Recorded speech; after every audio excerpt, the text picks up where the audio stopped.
Well, we've had a couple of updates in regards to the Chicago Bulls. They're shutting down Jaden Ivey and Jalen Smith for the season. What does that mean for the team? We'll talk a little bit about that. Plus, Billy Donovan answers, but also dodges some questions in regards to UNC. We'll talk a little bit about that and some signs that Miles Buzelis can turn into that star player that the Chicago Bulls need. We're going to get into all that plus more right after this.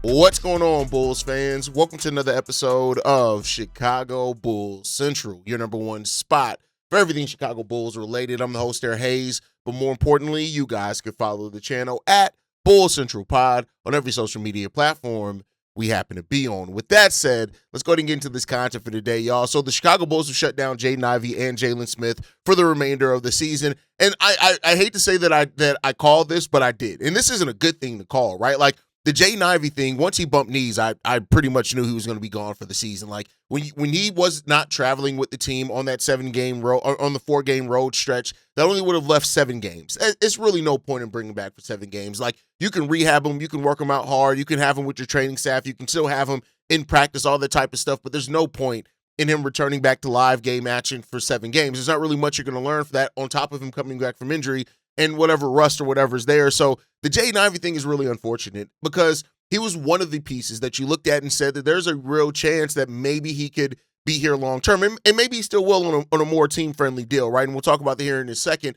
But, you know, Jaden Ivey, with what he looked like before that injury, almost 18 points per game, an efficient, almost 40% shooting from three. He had his best catch and shooting season that year, which were some signs of if he can work with Josh Giddey in the long term. Then he came here. He played almost double the amount of minutes that he was playing per game with the Detroit Pistons, and the numbers weren't wholly bad. You know, a little over 11 points per game. The shooting splits were okay. He wasn't getting to the free throw line. You know, a player that used to get to the free throw line over 4 times a game was getting to the free throw line 1 time a game.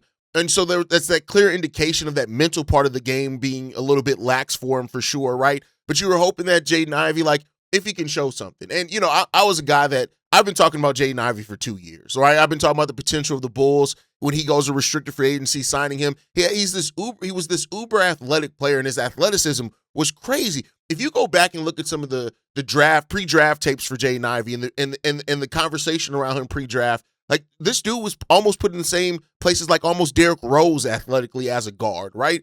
And so it's really unfortunate, but, you know, the Bulls have to set into the reality. That player may not be here. Now, I still think that I'd say likely, I won't say that it's for sure, that the Bulls are probably going to draft a guard in this draft, which is where they're drafting at. So, you know, you have the chance there of getting your guard long-term future next to Josh Giddey in this draft. And I would love the Bulls to do that. But, you know, I just think at this point, Jaden Ivey may not even get a qualifying offer. Now, more likely than not, they'll probably extend him a qualifying offer. They can rescind that at any point if they want to, that type of stuff before he takes it. And that may be what they do here, just kind of safeguard the asset to a degree, right? And have a chance to negotiate with him. I do think if Jaden Ivey's willing to take a shorter, team-friendly deal, like, think about it this way. Both Ayo Dosunmu and Kobe White, you know, when they went into restricted free agency, the Bulls were still negotiating with them. It wasn't injury-based. It was, you know, they both were coming off down seasons, so it wasn't hugely injury-based. But, you know, the Bulls could very well go to Jaden Ivey and say, listen, we got $8.5 million for you. 1 year guaranteed, a team or player option in the second year. Let's see what we do with it, right? And Jaden Ivey, at being 24 years old, could then say that and say, listen, if I get back to being healthy, I'll be back on the market at 26, what's supposed to be my prime. Maybe I have 2 years of proving I could stay healthy, and then maybe, you know, there's more interest around me in the league. So we'll see what the future holds for Jaden Ivey. I will not be surprised if the Bulls are, and especially if the Bulls can bring Colin Sexton back. If you draft a guard who's a scorer, even like a Brayden Burris, who we talked about, a player that is a two-way player, and you draft him, and then you have, for example, you bring back Colin Sexton, that could leave a world where Jaden Ivey's just on the outside looking in, and that could be a realistic option here. You know, Trey Jones is probably not going anywhere unless the Bulls want to move him for his upside. So I think that's the thing that you're looking at for Jaden Ivey, and we'll see how his agent and the Chicago Bulls want to handle this offseason, but will not be surprised if Jaden Ivey has already played his last game in the Chicago Bulls uniform, and we'll see what the future holds for him there. Like, Jaden Ivey's a good kid, and I think that's part of the thing that sucks about this is that he is honestly a good kid that really does love basketball. And, you come and, I've said this a lot over the last few days, every player gets to a point where their basketball mortality is they're faced with. They have to look at it dead in the face. For some players, it's at the end of their career. Some players is in the middle of their career. And unfortunately, some players, it's very early on in their career when they're facing a lot of injuries and those type of things. So we'll see what Jaden Ivey comes out with that. Then, of course, also, Jalen Smith was also shut down. When he suffered that most recent calf strain after the game, I pretty much knew he wasn't gonna return. Like, and shout out to Jalen Smith, who averaged 10.2 points per game, 6.7 rebounds, 20 minutes a night. This was a really good season for Jalen Smith as far as not only production compared to last season, but also when you watch the game. You take the stats away. When you watch the game, Jalen Smith was impacting games. Really good chemistry with Modest Buzelis when Buzelis is at the 3, Jalen's at the 4.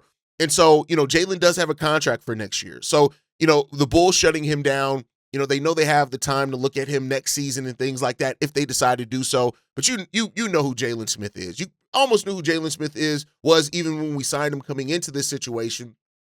But, the Bulls initially wanted him to be the backup 5. I think he's found now that 4 next to Josh Giddey is really good. The Bulls' rim protection is really good. The Bulls, plus minus when those guys are on the court as the 3 and the 4 have been really good together. He can play some 5, and he will play 5 under Billy Donovan. But Jalen Smith, for what it's worth, I think has just really shown himself to be a player that, hey, if you go out here and leave him in a solid shooting season this year, whereas he was a little bit colder last season. And so I like the way that what Jalen Smith was on the court this year. I feel like good things happened for the Chicago Bulls. And I feel like this was the season where he really figured out where he fit in with this team. And this is a player, he just turned 26 years old. So he's going to be 26 the majority of next year until towards the end. He just turned 26 on the 16th of this month. So this is still a very young player. He ends up playing 53 games with the Chicago Bulls this year. That's 11 less than last year. Keep in mind, injuries have been a thing for Jalen Smith over his career. He's never had a season where he's played over 68 games, I believe. So that's what you're looking at. But for what it's worth, 37% shooting from 3 this year, 48% shooting from the field, really solid numbers there. And I want to see Jalen back in a Chicago Bulls uniform. But I do realize that there is a world in which that may not happen, and Jalen Smith very well could end up getting moved because a team, wants to take a shot on him or whatever else that is.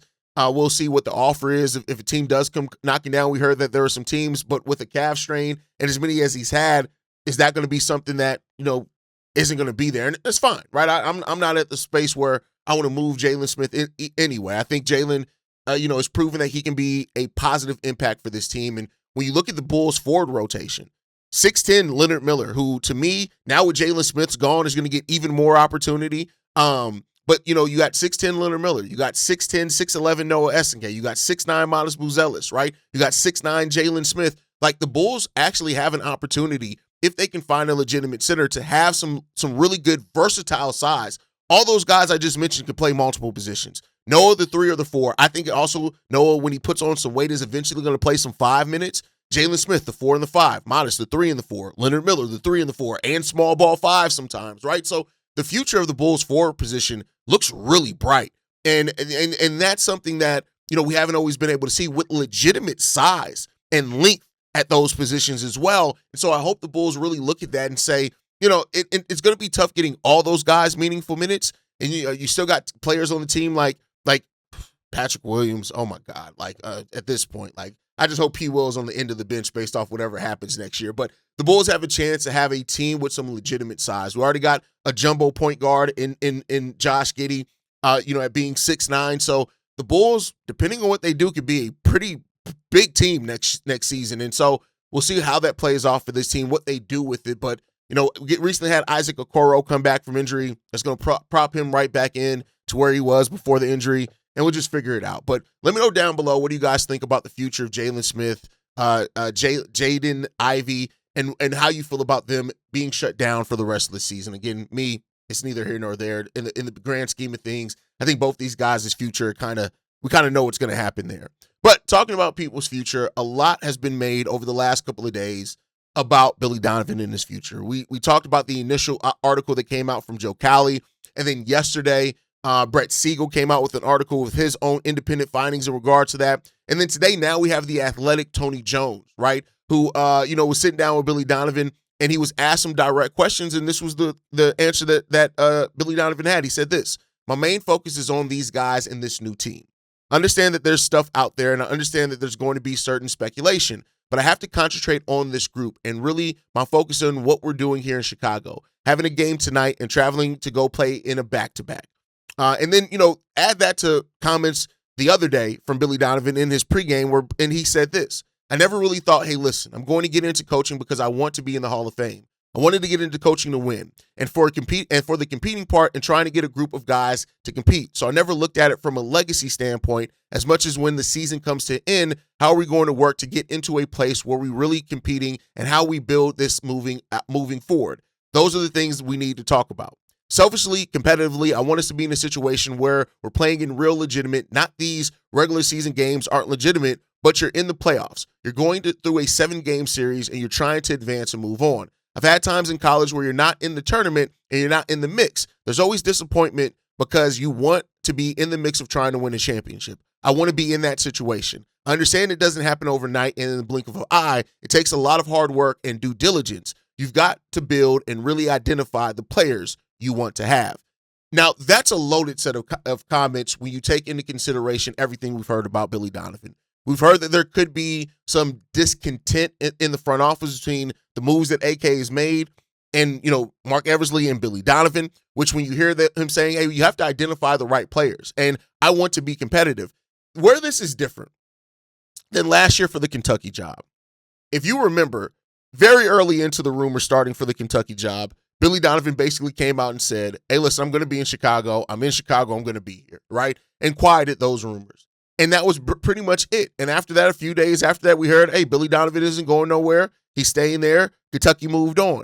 These conversations are different because it's Billy Donovan responding not with the, hey, listen, yes, he responded with the, listen, my focus right now is to get these guys together and let's finish the season strong, which he should say as a head coach that currently is being employed and paid by a team.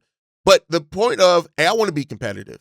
I want to be in something where we're in the mix of fighting for a championship. These are different words than we've heard from Billy Donovan. Billy Donovan has very much so been very honest, right? I want to be clear. Billy Donovan has been very honest. As much, haters get thrown around about Billy Donovan for me, and I'll put myself there. Billy Donovan has always been the one the injury updates have come from. He's been very honest on the team. Me and Pat over on Locked on Bulls talked about yesterday, like that first season with DeMar and Zach and Lonzo, where the Bulls were going on that 12, whatever stretch they run, they won a bunch of games. I think it was 9-0 stretch. And I remember during that stretch, me, a new podcaster, that was the first year I had the show. I was like, hey, the Bulls are winning, but the way we're winning is we're not going to keep winning this way if we don't improve.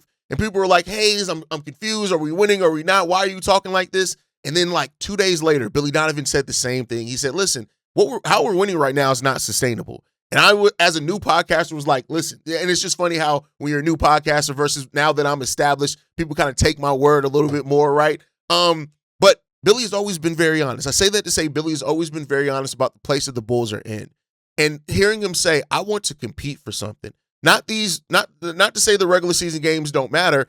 And I think the way I took that is I don't want to be in the play-in year in and year out. Now, Billy has a place in that. He's not blameless in that either. But that's a coach to me saying, listen, I want to do something. I've been in the mix. I want to do something meaningful. You got to keep in mind, Billy Donovan has been in the NBA now for 11 years.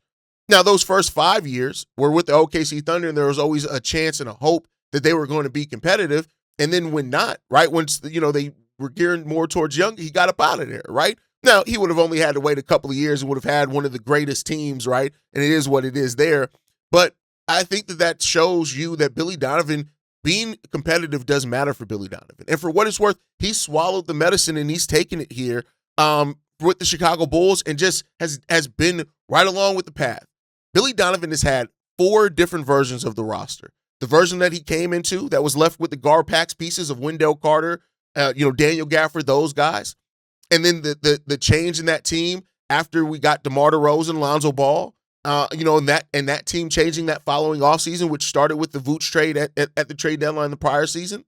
And then he had the version of the team after the Zach LaVine and DeMar DeRozan trades. And now he has this version of the team after the Kobe White, Ayo Dosunmu, and Vooch trades, right? So it's already been 4 different versions of the Chicago Bulls roster that he's had to deal with. And over those rosters, we haven't had a single superstar, right? And we haven't had a single time where we were ever looked at this team and we're like, yeah, we're the favorites to at least win one playoff series. Can we win round one? No, we've never been the favorite to actually really be a threat to win a playoff series. So for a coach that wants to be competitive, that sticks out like a sore thumb.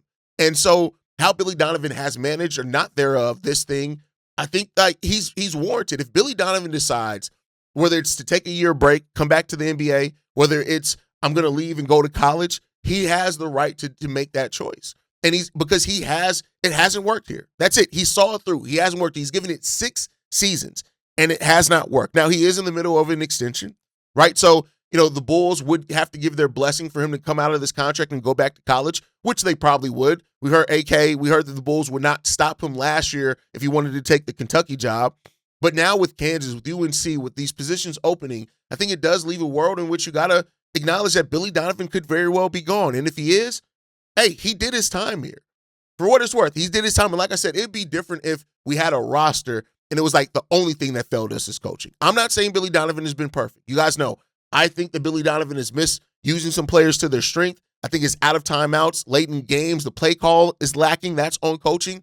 And I do think making adjustments in game, that's on coaching and lack of development at times.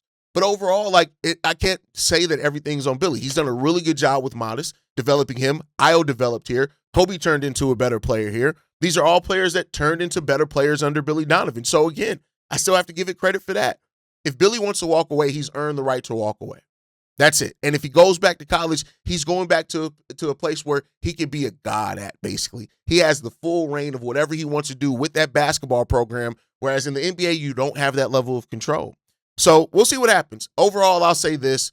They keep being things that kind of stack. If you're looking at the evidence is starting to stack up that Billy Donovan could very well be on his way out. I think what happens in that conversation with AK and Billy at the end of the season, that's going to be the most important thing of what can happen. And we'll see.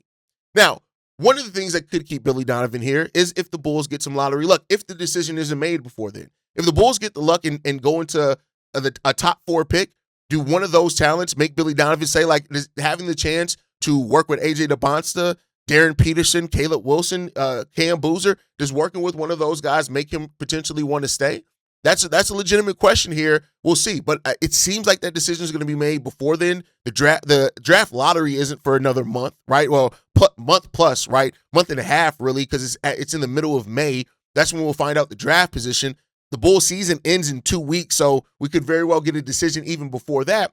But one of the things that also is, could Modest Buzelis actually turning into a star make Billy Donovan want to stay? And this is the thing that I want us to talk about, right? Next is Modest Buzelis. Modest continues to show so much flashes of potential stardom with this team, right? He's a good starter right now. But I think that one of the biggest questions for the Bulls is how good can Modest Buzelis be? And I've said this before. If the Bulls really think Modest Buzelis has star-level potential, then, hey, listen, that jumpstarts your rebuild a little bit, right? Now, I want to be clear here. 21 years old. It's going to be about 23, 24-year-old season is where you usually see that really big leap happen. Not to say that he can't make another leap next season, right? But when you look at in 2 years, Modest Buzelis has grown so much as a player. He's basically doubled his scoring output, which is really good, right? And he's going to be heading into his 22-year-old season with a guy that could make a jump to being a 20-point-per-game scorer next year. I think when you look at the evolution of Modest Buzelis, there's a couple of things that definitely stick out about Modest, right? A, the attitude. B, the work ethic. He is a guy that's going to really put in a lot of work to make things happen, right? And when you look at it as well, like how Modest has stepped up over this last part of the season has given back that kind of hope for Modest Buzelis. When you look at it for this, right, Modest Buzelis' three-point shooting, which was one of his knocks. One of my biggest pre-draft knocks for Modest was I said, hey, the question for how good he's going to be is that if that shot never develops, what does he do well? But fortunately, we don't have to ask that. 36% on 6.5 three-pointer attempts per game. That's really good. Last year, he took 3.3 attempts per game, right, and shot it at about the same percentage. So you're seeing a rise in percentage very slowly at 0.3%.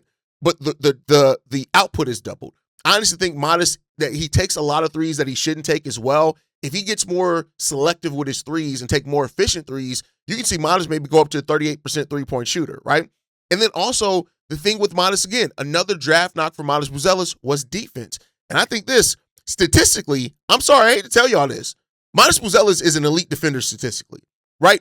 42 players have defended at least 100 ISO attempts per game, right? And that's what we're in the NBA. There's a lot of heavy isolation basketball. But Modest Buzelis has allowed the lowest point total at 81, the lowest effective field goal percentage at 33.9, an expected shot quality of 38.6 effective field goal shooting percentage, and the point per possession mark is 0.7. He has the highest and the best defensive numbers among the group of isolation defenders. That's just law. That's stats. That's objective fact, right?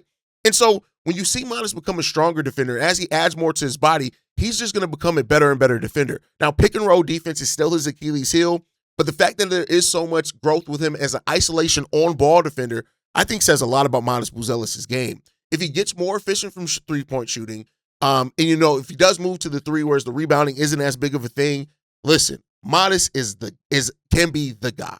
And I think like when I talk to my boy Vaughn and stuff like that, like, this is where I say stuff about Modest. Like, it's not, you got to look at comparatively what other players where he is. And Modest is advanced in a lot of places. Modest has tons of potential. He's super talented. If he maximizes on that talent and truly becomes a star, it jumpstarts the Bulls' rebuild. Right now, of course, you want the player that you draft in this year's draft to also turn into a star. You want Noah Escagay to turn into at least a plus starter, right, as well. And then you're starting to cook with a young core. You add Josh Giddey to that, the triple-double demon that Josh Giddey is. You start looking at some things and you're like, hey, there's a case for this Bulls team, this Bulls team to have this young dynamic core, but they got to develop the talent. And we'll see if they can do that. But Modest Buzelis is a bright spot for the Chicago Bulls.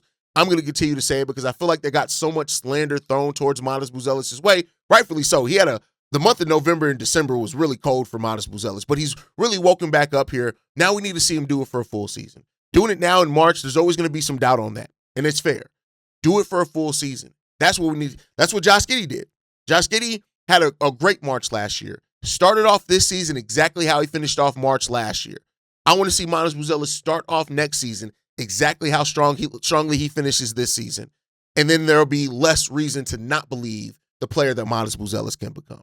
But that's going to do it for my time for today, y'all. I appreciate you guys so much, man. But I'm going to throw the questions here towards you.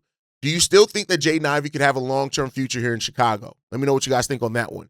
And do you think that Modest Buzelis can turn into a star? Maybe still not the number one on the team, but can he turn into a star? Let me know your thoughts on that down below. Make sure you guys like the video, subscribe to the channel as well. Hit that notification bell so you never miss an episode. You can follow us at Bull Central Pod on every social media platform. You can send us any feedback, questions, comments, concerns. bullcentralpod@gmail.com. And lastly, if you want to leave a text message and our voicemail for the mailbag, the number to do so, 773-270-2799. We're the number one spot for everything Chicago Bulls related, but that is thanks to you, lovely and beautiful people. And like I like to end every episode on, go Bulls. Love you guys. See you right if you can, y'all. Peace. This has been a presentation of the Break Media.